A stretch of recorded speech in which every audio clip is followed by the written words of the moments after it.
presented by Mafia Music Paharpur।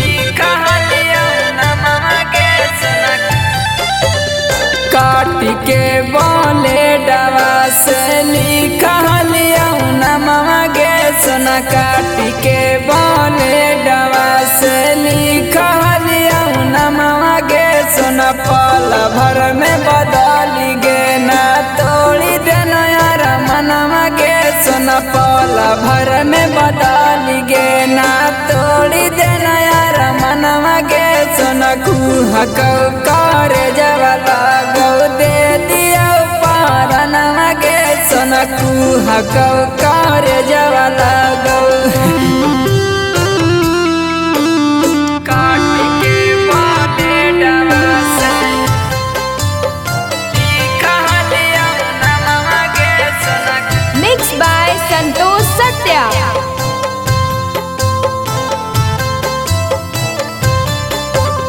जाना जाना कहानी ले लेना जन्म गे आगे मारा तल सुन जान उड़ाई दिया का फनम गे। मारा तल सुन जान उड़ाई दिया का फनम गे।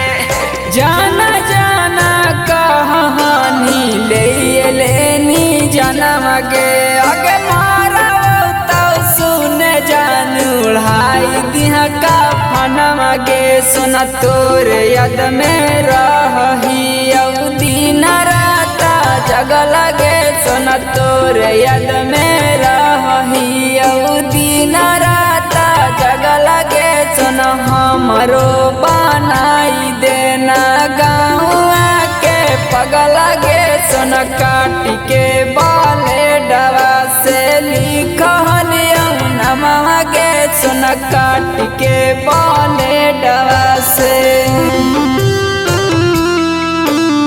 काट के बाले डवा से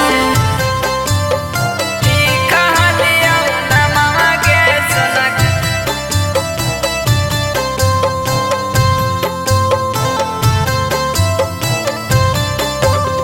बिना देखले लागो नहीं तोरा बिना मनवा गे सोना। हर गारी रहू जानू तोरे पर दे नवा गे सोना। हर गारी रहू जानू तोरे पर दे नवा गे सोना। बिना देखले लागो नहीं तोरा बिना मनवा गे सोना। हर गारी रहू जानू तोरे पर दे नवा गे सोना।